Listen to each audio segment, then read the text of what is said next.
মার্কেটে গিয়ে অনেক বড় বিপদে পড়লাম গাইস, কারণ ঢাকাতে এরকমটা হয়, বাট গ্রামেও যে এরকম হবে ভাবতেই পারি নাই।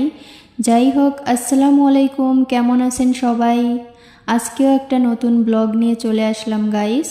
আপনাদের কাছে একটাই অনুরোধ থাকবে আমার ফুল ভিডিওটা দেখার, আর ভিডিওটা ভালো লাগলে অবশ্যই লাইক কমেন্ট শেয়ার করবেন।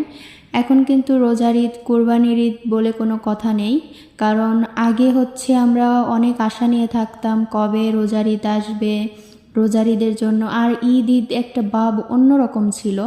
আমরা সবাই দেখা যায় ছোটোবেলায় এই ঈদের দিনটায় এত খুশি, মানে কবে ঈদ আসবে সেই অপেক্ষা নিয়ে থাকতাম, নতুন জামা পরবো সেটা নিয়ে থাকতাম।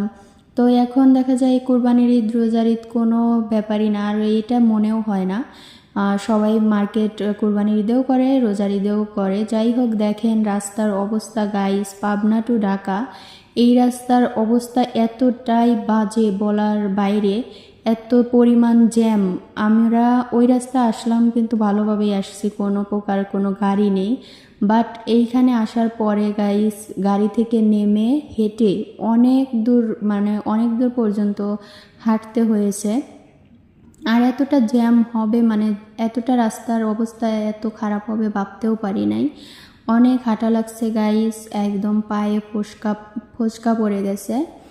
এত মানে এত এত গাড়ি দেখতেই পাচ্ছেন, ফুল কিন্তু দাঁড়ানো 2-3 ঘন্টায় এরকম জ্যাম থাকে। আর যারা গাড়িতে থাকে তাদের অবস্থা কীরকম হয় বলেন।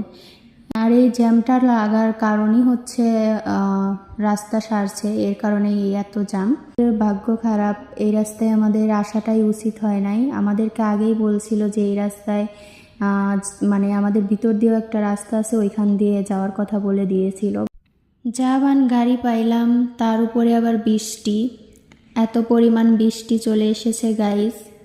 দেখেন, আপনারাই দেখতে পাচ্ছেন আজকে আমাদের ভাগ্যটা কি, মানে বিরক্তর উপর বিরক্ত, যা বাবার বাইরে। আর মাথার মধ্যে কেমন যে লাগতেছিল সেটা আমরাই জানি। যাই হোক, এবার আমরা মার্কেটে চলে আসলাম। এসেই হচ্ছে আগে গজ কাপড় দেখতেছিলাম, কিছু গজ কাপড় দিয়ে হচ্ছে জামা বানাবো, এর জন্যই কিছু গজ কাপড় দেখতেছিলাম। এখানে চিকেন কাপড়, আমার আগে থেকে চিকেন কাপড় আমার অনেক বেশি ভালো লাগে। রোজার ঈদেও দেখা যায় আমি নিয়েছি, 2টা নিয়েছি চিকেনের, আর বাকিগুলো ছিল অন্য অন্য টাইপের। তবে আমার ওই চিকেন কাপড়ের ড্রেসগুলো সবার এত পছন্দ হয়েছে মাশাল্লাহ। আমি পরার পরেই সবাই আমাকে শুধু বলতেছিল যে আমাদেরকেও এরকম করে বানিয়ে দিতে হবে। এর জন্যই অনেকেই আমার কাছে আগে থেকে টাকা দিয়ে রাখছিল যে আমাদেরকেও এরকমভাবে বানিয়ে দিতে হবে। আর আমি যে রকমেরই, মানে আমার পছন্দ মতো আমি কাপড় কিনে আমি নিজেরটা নিজেই বানানো পছন্দ করি। আমার অন্যেরটা কেমন যেন লাগে গাইস। এই কাপড়টা কি বলবো, সিম্পলি নেটের মধ্যে অসাধারণ। এই কাপড়টা নিতেই চাই নাই, মানে আমি ক্যামেরা করার পরে রেখে চলে এসেছিলাম অন্য দোকানে। বাট যখন আমি হচ্ছে ভিডিওটা দেখি আমার এত ভালো লাগে, আবার গিয়ে ওই কাপড়টা নিয়ে নিছি। আর ঘুরতে ঘুরতে তার উপরে হচ্ছে এত হাঁটাহাঁটি করে অনেক ক্লান্ত গাইস, এখন কিছু না খেলেই না। এর জন্যই আমাদের হচ্ছে আগে বললাম যে কিছু খেয়ে নেই, তারপরে আবার হচ্ছে হাঁটা হবে। আর ঠান্ডার মধ্যে হচ্ছে ফান্ডা, 7 আপ, এখন তো কোকাকোলা খাওয়াই যাবে না, কারণ ওটা সবাই জানেন কেন খাওয়া যাবে না। আর কোকাকোলার থেকে আমি মনে করি 7 আপ, ফান্ডা এইগুলাই ভালো লাগে। এবার চলে আসি কসমেটিকের দোকানে, কিছু কসমেটিক নেওয়া হবে, এর জন্যই হচ্ছে কসমেটিকের দোকানে।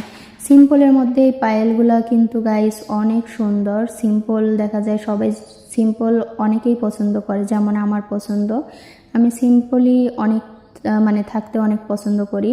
আর এই পায়েলটা আমার একটা লকেট আছে, এর জন্য এই পায়েলটা দেখাচ্ছিলাম যে এরকম সেম লকেটালায় আমার একটা চেন আছে।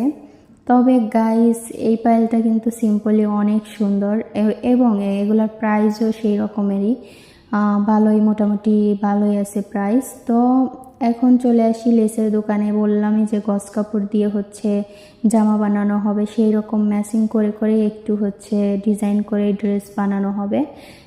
তার জন্য কিন্তু লেসের দরকার। আমরা সবাই দেখা যায় লেস একটু দিলে হচ্ছে জামাগুলো আরও গর্জিয়াস হয়, এর কারণেই হচ্ছে লেস দেওয়া। আর এই দোকানে একটা দোকানেই হচ্ছে সব পাওয়া যায়। এর জন্যই আমি যখনই আসি এই দোকান ছাড়া অন্য কোনো দোকানে যাওয়া হয় না, কারণ এই একটা দোকান থেকেই আমি লেস, বাকি কসমেটিক, এটা সেটা সব কিছুই আমি এই একটা দোকানেই পাচ্ছি। আর এই দোকানটা দেখা যায় কিনতে কিনতে একটা পরিচিতও হয়ে গেছে, এর কারণেই আরও এই দোকানটাই বেশি আসা। তবে আমাদের শাহজাদপুরের মধ্যে দেখা যায় এই দোকানটাই হচ্ছে কসমেটিকের জন্য আর সব কিছুর জন্য এই দোকানটাই বড়। এবার আমরা বাড়িতে বললামই যে আমরা বাড়িতে যাওয়ার রাস্তাটা অন্য পথ ধরবো, কারণ ওই পথে তো আর যাওয়া যাবে না, যে পরিমাণ জ্যাম গাইস, ওই রাস্তাতে আর আমরা যাব না। এর জন্য ভিতরের একটা রাস্তা ছিল, সেটা নদী পার হতে হবে, সেই রাস্তায় চলে আসলাম। তবে গাইস এটার ভিউটা অসাধারণ, যা আপনারা দেখেই বুঝতে পারছেন কেমন এটার ভিউ। চারদিকে যখন বর্ষা হবে, পানি হবে, তখন আরও বেশি সুন্দর লাগবে। তবে এখনও পানি হওয়া শুরু হয়ে গেছে, এর কারণেই দেখতেই পাচ্ছেন। আর আমাদের এই জায়গাটা বলা হয় মিনি কক্সবাজার।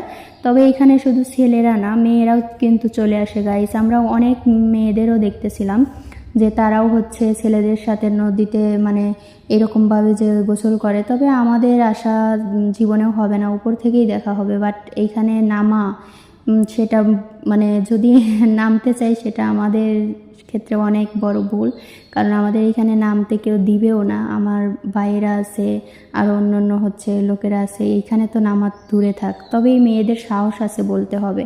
এই মেয়েরা কেমনে নামছে গাইস, মেয়েরা তারপর মহিলারা অনেকেই নামছে মেয়েদের মধ্যে। কেমন লাগলো আমাদের গ্রামের দৃশ্য, আমাদের এই কেনাকাটা ব্লগটা অবশ্যই কমেন্ট করে জানাবেন গাইস। আর আপনাদের যদি ভালোবাসা পাই, দেখা যায় আমার আরও ভিডিও দেওয়ার আগ্রহ বাড়বে। এর জন্যই আপনাদের কাছে এত অনুরোধ করি গাইস, প্লিজ ভিডিও ভালো লাগলে অবশ্যই লাইক, কমেন্ট, শেয়ার করবেন। এবার আমরা কিন্তু বাড়ি যাব নৌকা পার হয়ে। অনেক বড় মানে নদী, বর্ষাকাল হওয়াতে দেখা যায় বর্ষা শুরু হয়ে গেছে, এর জন্য নদীটাও অনেক বড় হয়ে গেছে গাইস। আর নদী পার হতে নৌকায় একটু ভয় লাগতেছিল, একটু না অনেকই ভয় লাগছিল। যাই হোক, দেখতেই পাচ্ছেন আমাদের গ্রামটা, ফুল গ্রামের দৃশ্য। ওই পার থেকে এই পার এসেছি গাইস, তাহলে আপনারাই বলেন যে কত বড় নদী ছিল। এবার আর কি বাড়ি যাব। আপনারা ভালো থাকবেন, সুস্থ থাকবেন, আল্লাহ হাফেজ।